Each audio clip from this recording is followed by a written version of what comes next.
Hello children, welcome to my channel Online Study Hub. Dear children, today in this video we are going to do grammar part of lesson 3 The Savior from 4th class English book My Book of English. यानी कि बच्चों आज इस video में हम आपके third lesson the saviour यानी कि रक्षक का ग्रामर पार्ट सीखने वाले हैं। वीडियो को शुरू करने से पहले एक और बात बच्चों, अगर आपको मेरी वीडियो अच्छी लगे तो प्लीज़ इसे लाइक भी करें, अपने दोस्तों के साथ शेयर भी करें और अगर आप अभी तक मेरे चैनल पर नए हैं तो चैनल को सब्सक्राइब भी करें और साथ में दिए बेल आइकन को ज़रूर प्रेस करें।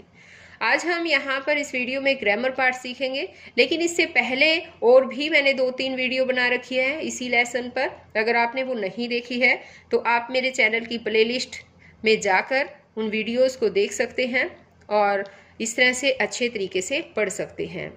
तो बच्चों देखिए, आज हम शुरुआत करते हैं ग्रामर पार्ट का। पेज नंबर है ये हमारा यहाँ पर 26। Grammar part. Read the following sentences. A swan fail in front of him. A swan did not fall in front of him. तो यहाँ पर देखिए कुछ सेंटेंसेस दे रखे हैं, है ना।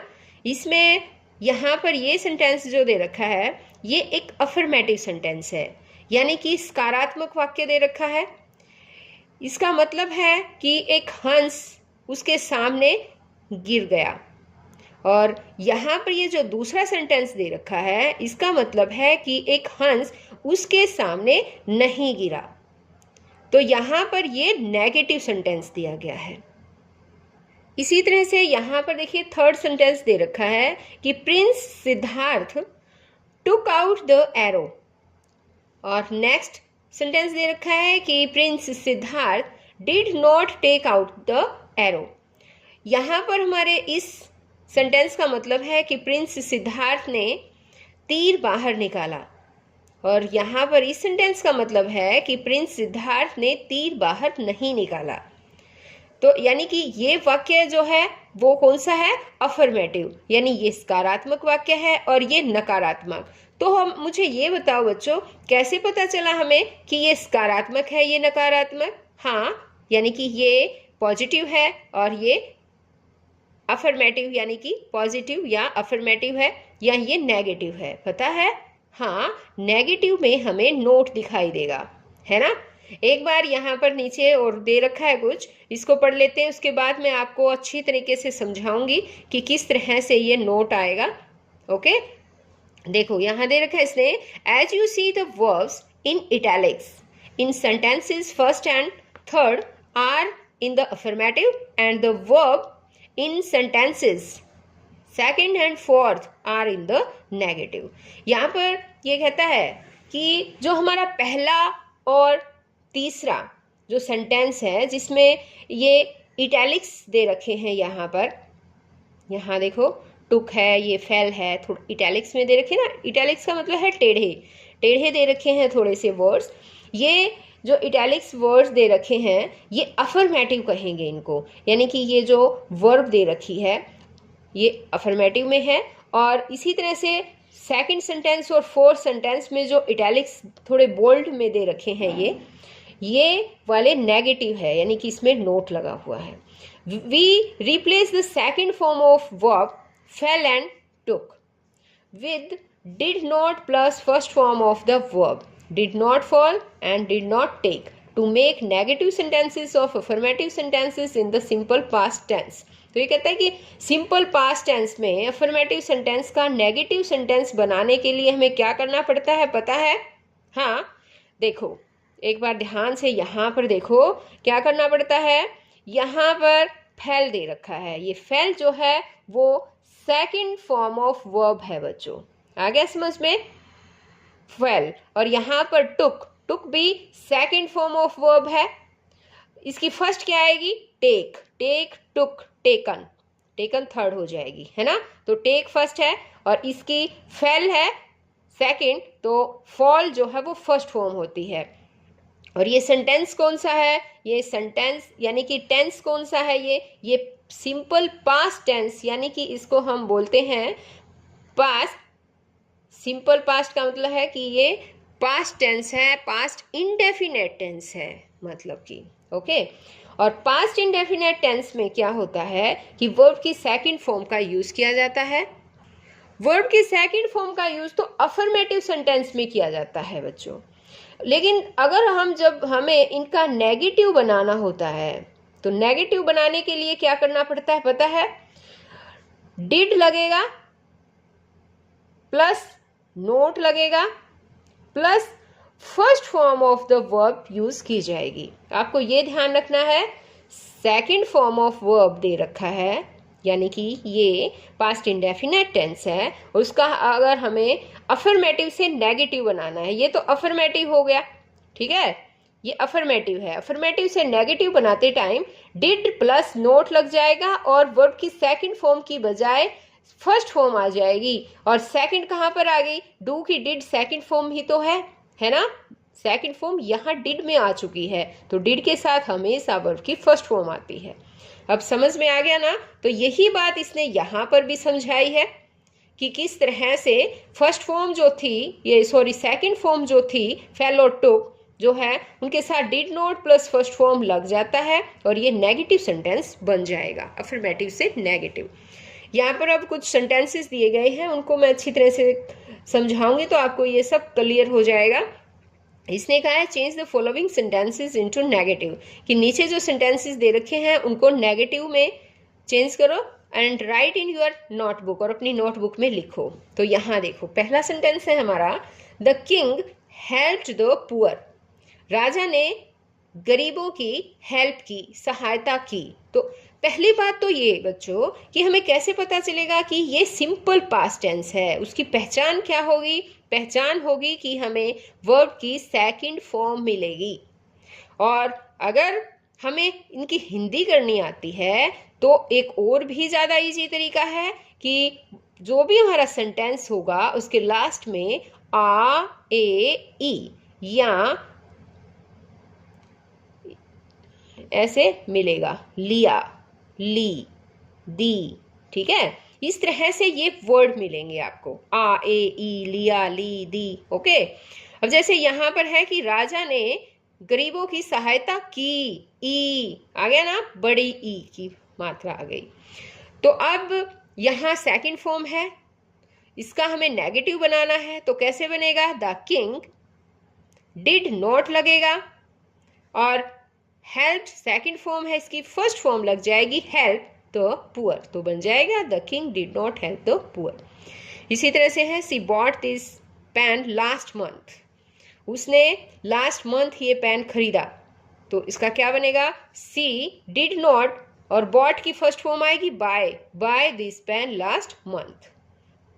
अब we played hockey yesterday, we did not play, played की फर्स्ट फॉर्म आ जाएगी play, we did not play hockey yesterday.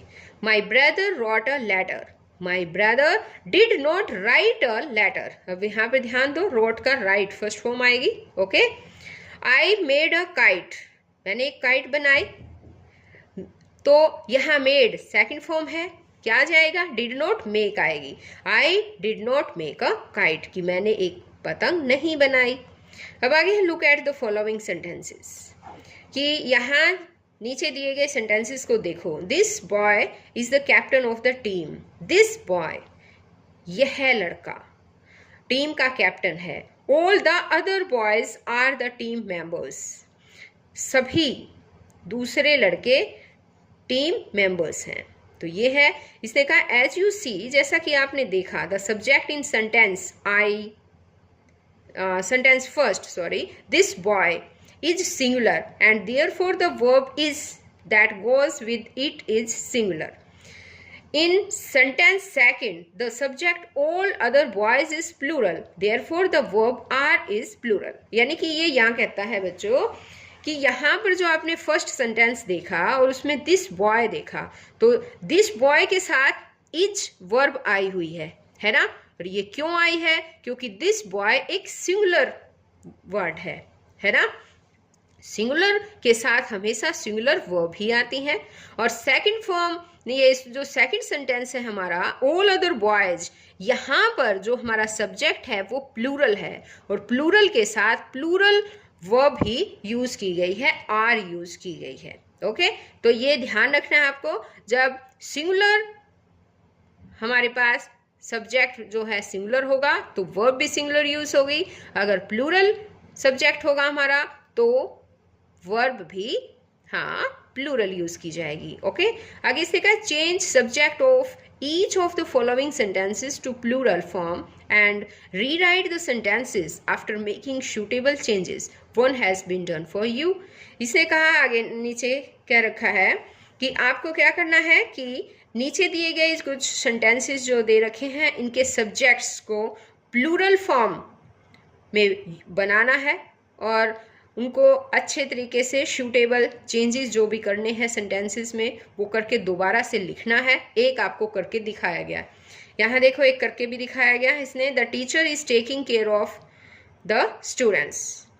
The teacher is, teacher क्या है यहाँ पर सिंगुलर है ना, तो इज इसके साथ आया। अब अगर हम इस सब्जेक्ट सिंगुलर को प्लूरल बना दें, यानी कि एक वचन, सिंगुलर का मतलब है बच्चों एक वचन और प्लूरल का मतलब होता है बहुवचन। अब हमने इसको बहुवचन बना दिया।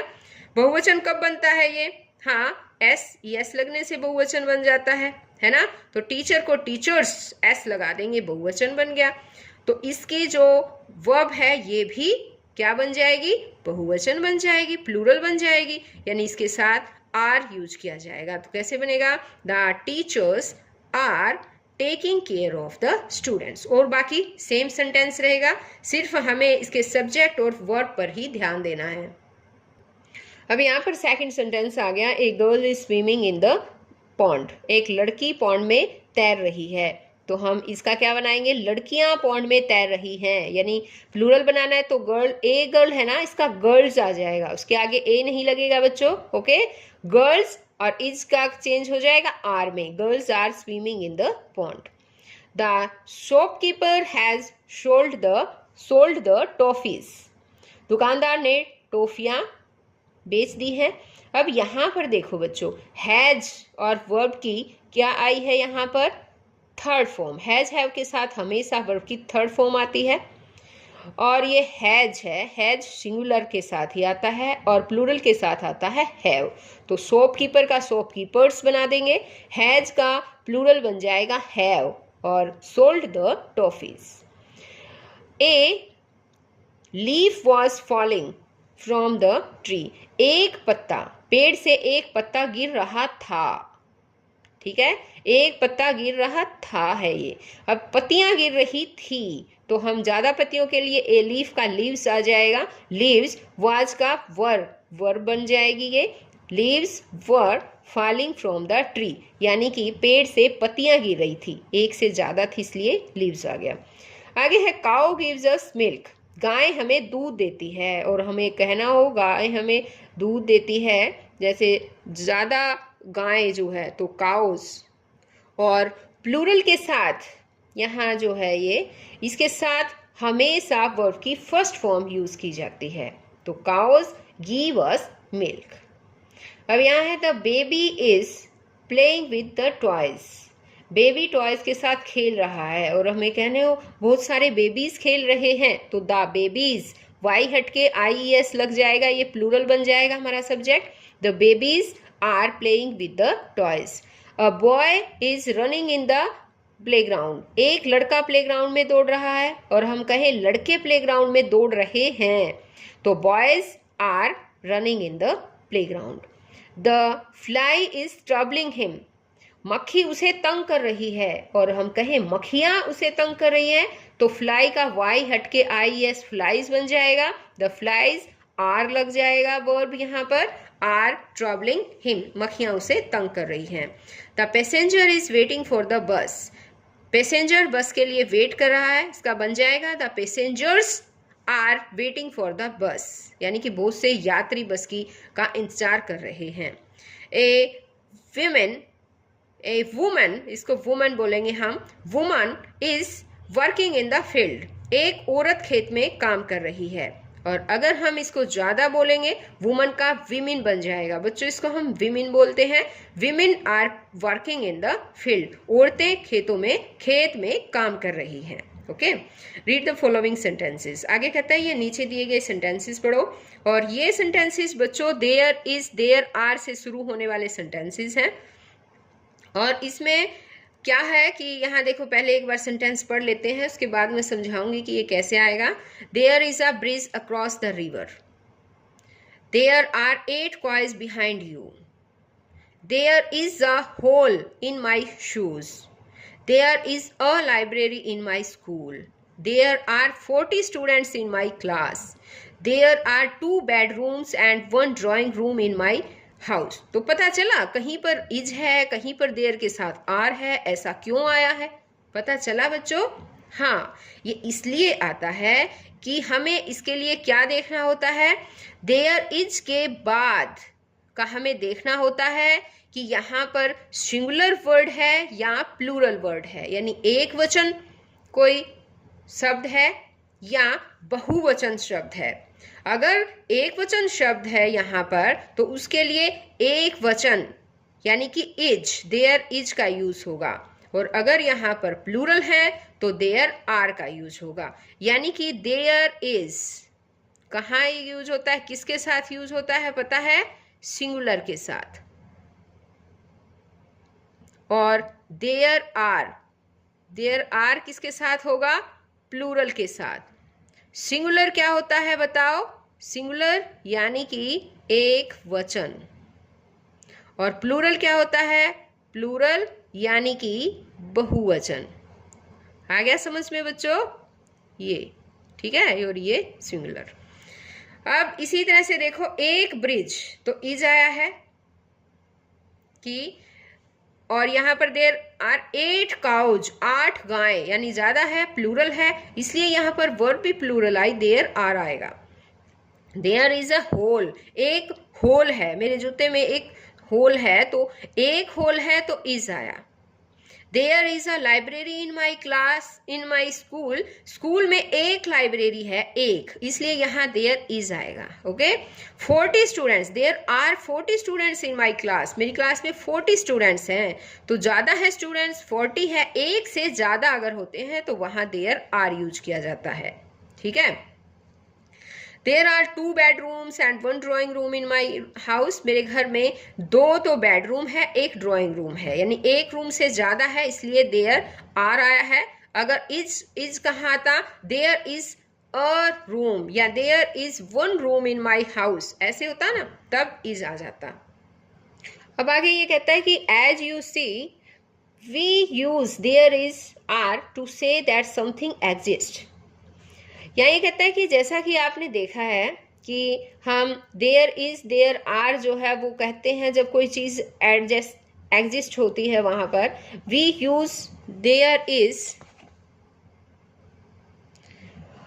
With singular subjects and there are with plural subjects, यानी कि हम यूज करते हैं देयर इज तो सिंगुलर सब्जेक्ट्स के साथ और there are with plural subjects के साथ। ओके, देखो फिल इन द ब्लैंक्स, अब अच्छी तरह से यहाँ पर आप समझ पाएंगे। इसने कहा है कि देयर इज देयर आर के साथ फिल इन द ब्लैंक्स, खाली स्थान भरे। Dash a table in the classroom, classroom में ए टेबल।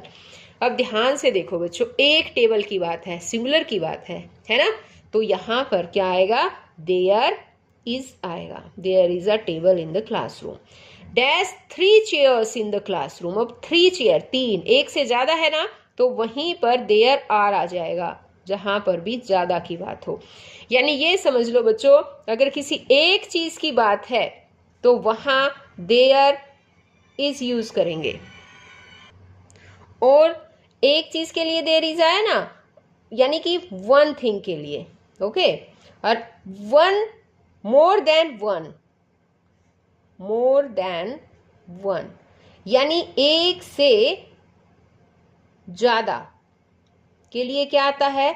देयर आर आता है। ये लिखना है, ये बस ये बात ही आपको याद करनी है। ओके, अब जैसे dash a bucket in the bathroom, bathroom में एक बकेट है, एक बाल्टी, बकेट होती बाल्टी, तो क्या आएगा यहाँ बताओ?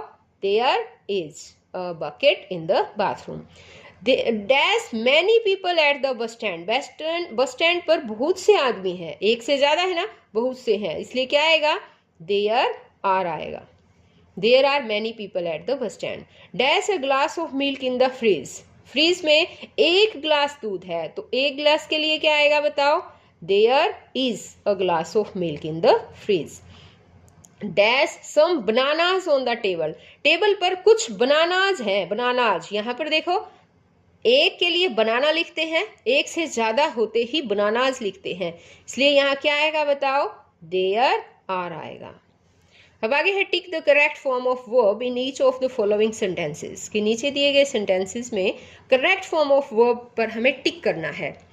द रूम इज और आर एम्प्टी, इज दे रखा है और आर दे रखा है, तो बताइए इज और आर, हाँ एक रूम है ना बच्चों, तो एक के साथ यानी सिंगुलर के साथ सिंगुलर वर्ब लगती है, प्लूरल के साथ प्लूरल वर्ब लगती है।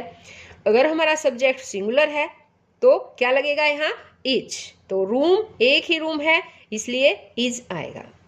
We is are going to buy new car, we plural है हमारा सब्जेक्ट, तो प्लूरल वर्ब आएगी आर यूज होगी इसके साथ। I likes to eat this cake, I like और लाइक्स, तो आई यहाँ पर आपको ये टेंस आने चाहिए बच्चों, ये टेंस में ही जो है वो आता है कि आई वी यू दे के साथ ओनली वर्ब की फर्स्ट फॉर्म आती है, और ही सी इट के साथ वर्ब की फर्स्ट फॉर्म के साथ ऐसी ईएस लगाया जाता है, तो आई के साथ ओनली वर्ब की फर्स्ट फॉर्म लाइक आएगा, I like to eat this cake.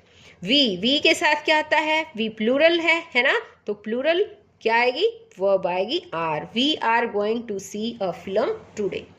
The cycle needs या नीड रिपेयर्स, क्या आएगा बताओ, साइकिल को रिपेयर्स की नीड है, बताओ क्या आएगा, ये सिंगुलर है, इसके साथ जो है यानी कि वर्ब की फर्स्ट फॉर्म के साथ एस या ईएस लगता है, तो यहाँ पर needs, the cycle needs repairs. The man in the library, library में जो आदमी है, एक आदमी की बात है यहाँ पर बच्चों, एक आदमी कैसे पता चला हमें बताओ, यानी कि जो एक से ज्यादा आदमी होते हैं उसके लिए मैन आता है, MEN मैन, ये फॉर्म आएगी, ये स्पेलिंग आएगी, यहाँ मैन है तो इसके साथ इज आएगा, इज वेरी हेल्पफुल। आगे है वी गो या goes for walk every morning, तो आई वी यू दे इनके साथ ओनली वर्ब की फर्स्ट फॉर्म आती है, नॉट SEIS, इसलिए यहाँ पर गो लगेगा, और ये क्या आ जाएगा, we go for walk every morning. There के साथ क्या आएगा, दे इज या are painting the walls, they के साथ दे प्लूरल है हमारा यहाँ पर सब्जेक्ट, तो प्लूरल के साथ प्लूरल ही वर्ब आएगी, they are painting the walls. आगे है complete the following sentences by filling in suitable subject, ये सूटेबल सब्जेक्ट्स ठीक जो हैं उचित सब्जेक्ट्स को भरकर नीचे दिए गए सेंटेंसेस जो है वो कंप्लीट करने हैं हमें, इसमें सूटेबल सब्जेक्ट्स भरने हैं। डैश आर प्लेइंग हॉकी, अब इनको ध्यान से सुनो बच्चों, यहाँ पर वर्ब देखो आर, यहाँ हमें वर्ब देखने की जरूरत है, वर्ब आर का मतलब प्लूरल हमारा कोई सब्जेक्ट आएगा यहाँ, तो यहाँ आ सकता है वी आर प्लेइंग हॉकी या दे आर प्लेइंग हॉकी, ठीक है, तो वो हमारी मर्जी है कि हम कौन सा प्लूरल सब्जेक्ट यहाँ पर लिखें। आगे है dash is a very hard working boy, एक लड़के की बात है, यहाँ सिंगुलर जो है वर्ब दे रखी है, तो यहाँ ही भी आ सकता है या हम किसी का नाम भी लिख सकते हैं, जैसे कि Rahul is a very hard working boy, और हमें बॉय का ही नाम लिखना है क्योंकि बॉय इसने दे रखा है। Dash is looking after the patient, patient की देखभाल कर रहा है, कौन करता है बताओ, और सिंगुलर वर्ब है तो सिंगुलर ही यहाँ पर सब्जेक्ट आएगा, कौन करता है पेशेंट की, डॉक्टर करता है, तो यहाँ पर आएगा the doctor is looking after the patient. Dash goes for a walk every day, तो यहाँ पर देखो वर्ब सिंगुलर वर्ब है यहाँ पर, तो सब्जेक्ट भी हमारा सिंगुलर आएगा, ही आ जाएगा, शी आ जाएगा या राधा आ जाएगी, इस तरह से हम राधा किसी लड़की का नाम भी लिख सकते हैं कि राधा हर रोज वॉक के लिए जाती है, या मोहन रोज जाता है वॉक के लिए, या फिर he goes for a walk every day, इस तरह से आ सकता है। यहाँ आगे है dash have lost my watch, have जो है वो प्लूरल वर्ब है और इसके साथ इसलिए यहाँ प्लूरल सब्जेक्ट आएगा, वी हैव ये सॉरी ऐसे आ सकता है वी हैव, दे हैव, लेकिन हमें क्या देखना है इसके साथ, हमें ये भी देखना है माई वॉच भी तो है साथ में, है ना। माई आ गया, इसका मतलब यहां पर आई आएगा, ओके। वरना अगर ये माई नहीं होता, सिंपल ऐसे ही होता लोस्ट, हैव लोस्ट वॉच, तो फिर हम कुछ भी लिख सकते थे। अब यहां पर माई वॉच है, इसलिए I have lost my watch. अब आगे है dash was watching TV at 5 PM yesterday। कल 5 बजे टीवी देख रहा था, कौन, यहाँ देखो सिंगुलर, तो सिंगुलर ही यहाँ सब्जेक्ट आएगा। ये भी लिख सकते हैं वो देख रहा था या वो देख रही थी, इसमें देख नहीं रखा कि लड़का है या लड़की है, तो हम ही वॉज वॉचिंग भी लिख सकते हैं, शी वॉज वॉचिंग भी लिख सकते हैं, या किसी लड़के का नाम भी लिख सकते हैं, या किसी लड़की का नाम भी लिख सकते हैं। अब जैसे कि हम लिख रहे हैं यहाँ कि Neetu was watching TV at 5 PM yesterday। कल 5 बजे टीवी देख रही थी, कौन, नीतू। तो यहाँ आ गया। तो बच्चों आज इस वीडियो में केवल इतना ही। नेक्स्ट वीडियो में मैं आपको आगे इसका लिसनिंग और स्पीकिंग पार्ट भी रहता है वो समझाऊंगी। तो हम फिर मिलते हैं नेक्स्ट वीडियो में, तब तक के लिए बाय।